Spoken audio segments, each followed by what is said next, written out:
A continuación, en el punto 2, fundamentos regulatorios y farmacológicos, quiero dar paso, como dijo el doctor Herrera, a la magíster Isela Arévalo, quien es química farmacobióloga con maestría en biofarmacia y en investigación clínica. Tiene 7 años de experiencia en control de calidad y 15 años de experiencia en sistemas de gestión de calidad y regulación sanitaria para estudios de bioequivalencia in vivo e in vitro. Es líder en los procesos de implementación de unidades analíticas, perfiles de disolución y bioanalítica, bioequivalencia de CECIPE, y miembro del personal docente de la maestría en investigación clínica de CECIPE. Además, tiene experiencia en registro sanitario de medicamentos en Centro y Sudamérica. Buenos días, agradezco mucho la invitación para participar en este webinar. Y bueno, será para mí un placer hablarles un poquito sobre los fundamentos regulatorios y farmacológicos de la bioequivalencia. Este es un tema extremadamente amplio, por lo cual intentaré ser breve y clara y en la presentación que haré el día de hoy, y sobre todo dejarles muchas inquietudes y que sepan que CECIPE y todo el grupo que lo conforma somos una de las cosas que nos caracteriza es el acompañamiento que hacemos siempre a nuestros clientes para entender todos los requerimientos regulatorios de acuerdo a los requisitos específicos del país en el cual se van a presentar estos estudios para trámites relacionados con sus productos. Bueno, hablando un poquito de los antecedentes, es importante que consideremos que el tema de la bioequivalencia viene directamente relacionada con el programa que la OMS inició en 1975 para establecer lineamientos para el manejo de los medicamentos esenciales, los cuales están vinculados a los principales problemas de salud y a las enfermedades de cada región. Una de las características de estos medicamentos esenciales es que se deben de denominar por sus nombres genéricos y deben de asegurarse la calidad, la estabilidad y la biodisponibilidad para que cuando estos productos lleguen a la población realmente podamos obtener el beneficio que de ellos espera. Sin embargo, esto también tiene implicaciones económicas y de salud pública para todos los países. La OMS publicó su primera lista de medicamentos esenciales en 1977 y la actualiza constantemente hasta la fecha. De esta lista de medicamentos esenciales de la OMS, cada país ha ido creando sus propias listas de medicamentos esenciales o medicamentos genéricos, que de acuerdo a la definición de la OMS, son aquellos que cubren las necesidades sanitarias prioritarias de la población y que en un sistema de salud que funcione correctamente deben de estar disponibles en todo momento en la forma farmacéutica adecuada, con garantía de calidad y a precios que los particulares y la comunidad pueda pagar. De aquí se deriva el término de medicamento genérico que la OMS define como cualquier producto farmacéutico multifuente, utiliza también el término de medicamento multifuente y se define como aquel equivalente farmacéutico o alternativa farmacéutica que puede o no ser equivalente terapéutico. Los productos farmacéuticos multifuente que son equivalentes terapéuticos son considerables como intercambiables. Y aquí se empieza a complicar el tema regulatorio de los medicamentos genéricos, porque aunque la OMS establece que puede ser un equivalente farmacéutico o una alternativa farmacéutica, esto es uno de los aspectos que difieren entre los lineamientos regulatorios de los diferentes países a nivel internacional. Y por otro lado, la OMS establece que cuando los productos multifuentes son equivalentes terapéuticos, entonces se consideran que son intercambiables. Sin embargo, veremos que actualmente la legislación de muchos países establece que todos los medicamentos genéricos deben de ser equivalentes terapéuticos. Es una característica intrínseca y por ende pueden considerarse intercambiables bajo diferentes lineamientos de acuerdo a cada país. Ahora, ¿por qué es que las agencias regulatorias nos exigen que hagamos estudios de bioequivalencia? Bueno, pues debemos de considerar que los medicamentos tienen como propósito atender problemas de salud de la población, ofrecer tratamientos ya sea curativos, paliativos o preventivos para mantener el estado de salud de las personas. Entonces, siempre debemos de recordar que todos los que participamos de una u otra manera en la cadena de suministro de medicamentos, desde cualquiera de sus aspectos, siempre debemos de considerar que al final de la cadena quien está es un ser humano, que igual puede ser un desconocido o puede ser uno de nuestros familiares o nosotros mismos, y que entonces es prioritario que cuando ese medicamento llegue a su usuario final, este medicamento cumpla con requisitos de calidad farmacéutica, pero también que cumplan con los requisitos de seguridad y de eficacia.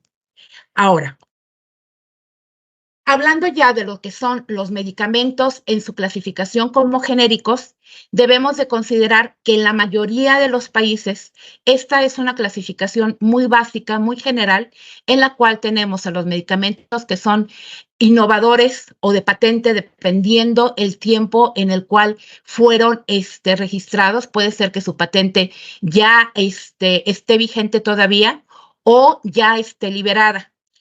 Y los medicamentos genéricos. Ahora bien, para que un medicamento pueda existir en su versión genérica, sí es necesario que la patente haya sido liberada. En el estándar internacional es que el medicamento genérico se compare contra el medicamento de patente o innovador, al cual normalmente se le llama medicamento de referencia. Sin embargo, la evolución de los estudios y de los medicamentos ha hecho que ya no en todos los casos el medicamento de referencia sea el innovador o la patente, porque muchos de estos productos, ya no se encuentran disponibles en el mercado. Los medicamentos genéricos, en términos generales y de acuerdo a cada país, se pueden clasificar en medicamentos genéricos de marca, es decir, aquellos que se comercializan con un nombre particular, con un nombre comercial. Aquellos que se comercializan con su denominación común internacional, que es uno de los requisitos que establece la OMS para los medicamentos esenciales. Y además, en algunos países los genéricos pueden o no ser intercambiables, y en otros países es requisito indispensable que para que un producto pueda ser considerado como genérico, debe de ser intercambiable. El principio básico para establecer la bioequivalencia es que cuando dos medicamentos presentan el mismo perfil de concentración plasmática, entonces presentarán el mismo efecto terapéutico. Para quienes son expertos en el área, saben que esta es una simplificación muy extrema de lo que es el proceso de la absorción, distribución y efecto de los medicamentos. Sin embargo, es necesario hacer esta simplificación para poder hacer esta comparación entre medicamentos, partiendo de que al tener esta curva de concentración plasmática, entonces nosotros podemos establecer a través del conocimiento del medicamento una ventana en la cual podremos tener el efecto terapéutico esperado.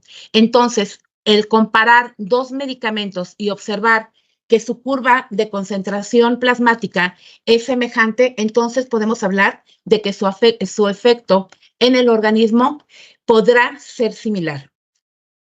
¿Cómo hacemos los estudios de bioequivalencia? Bueno, hablábamos ya anteriormente de que de acuerdo a la regulación de cada país, los medicamentos genéricos pueden ser alternativas farmacéuticas o pueden ser alternativas terapéuticas, pero siempre deberán demostrar una equivalencia terapéutica. Y aquí entonces empezamos a tener diferencias entre lo que cada país define como un equivalente farmacéutico y una alternativa farmacéutica. En este caso, les estoy colocando la definición de equivalente farmacéutico que se establece en la normativa mexicana, en la norma 177, donde nos dice que un equivalente farmacéutico es la especialidad farmacéutica que contiene el mismo fármaco y forma farmacéutica con igual concentración o potencia que utiliza la misma vía de administración y que cumple con especificaciones farmacopeicas u otros estándares internacionales, y que los aditivos pueden ser diferentes entre el medicamento de referencia y el medicamento genérico. Sin embargo, esta definición, como les comentaba, puede variar de país a país, pero en esencia establece que el medicamento de prueba y el medicamento de referencia deben ser prácticamente iguales.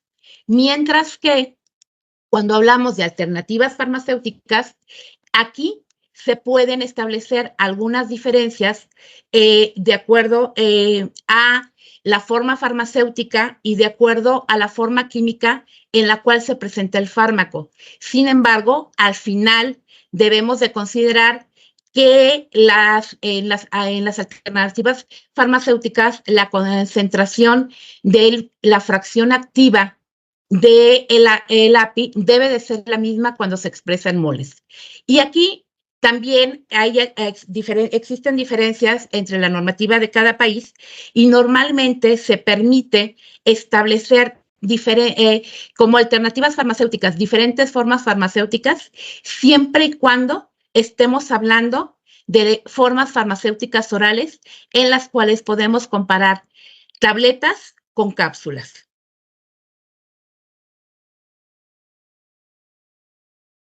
Por otra parte, la equivalencia farmacéutica, que es lo que deben demostrar todos los estudios bioequivalentes, es cuando dos productos farmacéuticos son equivalentes farmacéuticos o alternativas farmacéuticas que cuando se administran en las mismas condiciones, sus efectos en los pacientes serán equivalentes. Y esto se demuestra a través de los estudios de bioequivalencia que pueden presentar diferentes variables. El estudio, el estándar, el más utilizado y que manejan todas las regulaciones es el estudio de comparación de la farmacocinética de los medicamentos, pero también pueden ser estudios farmacodinámicos, pueden ser estudios clínicos o incluso se pueden realizar estudios in vivo que en muchos países se conoce como bioextensión. Ahora, la biodisponibilidad, bueno, y la bioequivalencia son términos que más o menos ya todos conocemos. Aquí presento las definiciones de la OMS solamente como un breve recordatorio. El término de bioextensión, este es un tema también bastante controvertido y hay que tener mucho cuidado en cómo lo interpreta cada agencia regulatoria. Pero en el sentido estricto, hablamos de bioextensión cuando sustituimos el estudio en vivo por un estudio in vitro. Ahora, estos estudios in vivo, como les comentaba, pueden ser estudios de bioequivalencia, que en sí es una comparación farmacocinética, pueden ser farmacodinámicos, pueden ser ensayos clínicos, mientras que los estudios in vitro son, normalmente se identifican como perfiles de disolución, aunque también para ciertos fármacos, ciertos medicamentos, podemos hablar de que estos estudios in vitro se limiten a demostrar las características de calidad del producto en aquellos que no necesitamos de más información o más estudio para demostrar que podemos hacer intercambio entre ellos. Bueno, ahora, ¿cómo determinamos si le vamos a hacer un estudio de bioequivalencia in vivo o un estudio in vitro? Para esto, cada país tiene y establece una serie de criterios para llegar a esta conclusión. Sin embargo, todos tienen un fundamento científico. Y entonces todos de una manera u otra deben considerar la forma farmacéutica del medicamento, cuál es la vía de administración, si estamos hablando de una liberación inmediata, una liberación modificada, si esa liberación modificada es un recubrimiento de protección enterogástrica o estamos hablando de un perfil de liberación del producto complejo. También es un punto crítico determinar si estos medicamentos son con margen terapéutico estrecho o dosis crítica. En estos casos, así como en aquellos productos de grupos terapéuticos considerados de alto riesgo, entonces el estudio de bioequivalencia es obligatorio. La farmacocinética, por supuesto, nos va a definir qué tipo de prueba vamos a realizar, así como las características farmacocinéticas. Sin embargo, un tema que normalmente estos árboles de decisión no contemplan, pero que son de suma importancia para la industria farmacéutica es cuál es el propósito por el cual estamos llevando a cabo esta evaluación de nuestros medicamentos. Y en ese sentido, bueno, pues puede ser que lo que nosotros estamos haciendo sea preparar el expediente para solicitar el registro de un medicamento nuevo o que se ha hecho una modificación, ya sea en el proceso de fabricación o en la fórmula del medicamento que afectan su solubilidad o su biodisponibilidad. También puede ser que sea un requisito de la agencia regulatoria para renovar el registro, que esto muchas veces se debe a cambios en la regulación, porque tenemos múltiples dosis del mismo medicamento y también porque queremos ingresar a un nuevo mercado. Y al ingresar a un nuevo mercado es posible, ya sea interna o externamente dentro de nuestro país, es posible que tengamos que cumplir con ese requisito para poder acceder. Ahora, esta determinación de cuándo vamos a hacer los estudios in vivo tiene mucho que ver con el sistema de clasificación biofarmacéutica, en el cual nos permite para las formas farmacéuticas orales determinar cuál es el nivel de riesgo para que un producto pueda considerarse que va a ser biodisponible y por ende pueda llegar a obtener su efecto farmacológico. Esto nos deriva en la complejidad que tendremos nosotros para demostrar esta bioequivalencia y si nos tendremos que ir definitivamente a hacer un estudio de bioequivalencia cuando tengamos productos que tienen problemas y en tanto en términos de solubilidad como de permeabilidad, que son los clase 4 y que son el dolor de cabeza tanto de los formuladores como de quienes demostramos la bioequivalencia, o si son productos tan nobles porque se absorben y se solubilizan con tanta facilidad que ni siquiera tengo que cuestionar si este producto requiere o no demostrar su intercambiabilidad. Ahora, para poder llevar a cabo ese estudio, cada agencia regulatoria establece sus propios requisitos. Habrá agencias regulatorias que presenten requisitos similares y habrá agencias que presenten requisitos con leves diferencias o con diferencias críticas en cada uno de estos aspectos que se definen en sus regulaciones. Estos aspectos pueden abarcar cuáles son los requisitos que debe de cumplir el medicamento candidato o medicamento de prueba para poder ser considerado como genérico y entonces poder pensar en que se demuestre la bioequivalencia del producto. No porque nosotros tengamos en el mercado un producto o hemos terminado el desarrollo del producto, significa que automáticamente podamos entrar al hacer un estudio de intercambiabilidad. Hay otros aspectos que debemos de considerar para seleccionar nuestros productos y uno de ellos, por ejemplo, y uno de los más críticos, es que sea la fórmula definitiva con la cual vamos a salir al mercado y el proceso de fabricación definitivo.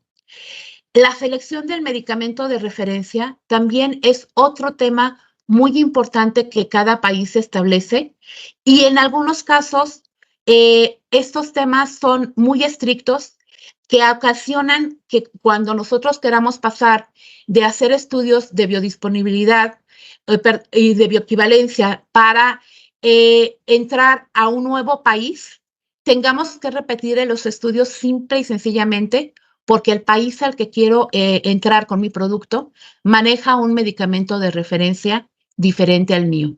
Y el tema de selección del medicamento de referencia es uno de los dolores de cabeza más grandes para todos, porque como les comentaba anteriormente, el estándar anterior era que el medicamento de referencia fuera el medicamento que obtuvo la patente o el innovador en el país o el que obtuvo el primer registro. Sin embargo, estos medicamentos puede ser que ya no se encuentren disponibles en el mercado o que el medicamento que se encuentra disponible ya no es exactamente el mismo que en su momento obtuvo su registro y presentó toda la información necesaria para demostrar su calidad, seguridad y eficacia, o más aún, y creo que el problema más común actualmente, cuando nosotros desarrollamos nuevos medicamentos, usamos una tecnología moderna, mientras que hay productos que fueron desarrollados hace 15, 20, 30 años con una tecnología muy diferente, y entonces resulta difícil poder establecer cuáles son las condiciones para hacer esa comparación de medicamentos. El modelo del ensayo clínico es otro tema importante. Cada agencia establece cuáles son los modelos que permite y bajo qué circunstancias. Es decir, el modelo estándar, que es un estudio cruzado 2x2, es el más común, sin embargo, no es el que satisface todas las necesidades. Habrá otros productos que requerirán hacer estudios en paralelo, estudios truncados, estudios de dosis múltiple, dependiendo las características del medicamento. Y bueno, como un comentario personal, les digo que cada vez se vuelven más complejos las necesidades para llevar a cabo los estudios clínicos. También se establece en la regulación las condiciones específicas de los estudios, con temas como si los estudios deben de realizarse en condiciones de ayuno o acompañados con alimentos, si los estudios cuando tenemos varias dosis, debe de hacerse para la dosis más alta, la más baja, si debemos de considerar muestras predosis, medicamentos concomitantes, etcétera. Las condiciones de la etapa analítica también son muy críticas, y estas condiciones analíticas van cambiando constantemente debido a los avances afortunados en las metodologías para poder cuantificar concentraciones cada vez más pequeñas de fármacos y de metabolitos en los fluidos biológicos. Isela, Los criterios, ¿sí? quedan 2 minutos de tu Sí. participación para ir cerrando. Gracias. Y también establecemos condiciones analíticas, los criterios estadísticos, qué información se debe de presentar y cuáles son los trámites regulatorios que debe de llevar a cabo cada país. En esto mismo se establece en los criterios para llevar a cabo las pruebas en vivo. Sin embargo, consideremos que aquí también es necesario establecer cuáles son los criterios para llevar a cabo la bioexención. Y bueno, esto, como les comentaba, lleva a que cada país establezca sus propios requisitos para hacer las pruebas de bioequivalencia, sean in vivo o sean in vitro. Las agencias regulatorias reconocidas ya por la OMS en proceso de transición, ya cuentan y están obligadas a tener criterios bien establecidos para llevar a cabo este tipo de pruebas. Sin embargo, y estos son los países que se encuentran en estas condiciones, entre los cuales se encuentra México. Sin embargo, hay muchos otros países, estos son algunos de ellos, que aun cuando no sean reconocidas como agencias regulatorias de alto nivel por parte de la OMS, sí cuentan ya con una regulación para llevar a cabo estos estudios. Todas estas diferencias que hay entre país y país llevan a que la realización de los estudios de bioequivalencia sea un reto para todos los involucrados. Y aquí estoy hablando de que es un reto tanto para la industria farmacéutica como para las agencias regulatorias, para los centros que realizan los estudios de bioequivalencia, para la academia que tiene que colaborar tanto en establecer los criterios para la agencia regulatoria como en la formación del personal que va a trabajar tanto en el desarrollo de los medicamentos como en su evaluación, y también para las organizaciones de investigación por contrato, que es ahora tienen que trabajar bajo parámetros diferentes. Esto hace que cuando llevamos a cabo un estudio de bioequivalencia tengamos que considerarlo desde los aspectos de todos estos involucrados y entonces trabajemos de manera conjunta. Y bueno, por mi parte eso es todo. Agradezco su atención. Gracias.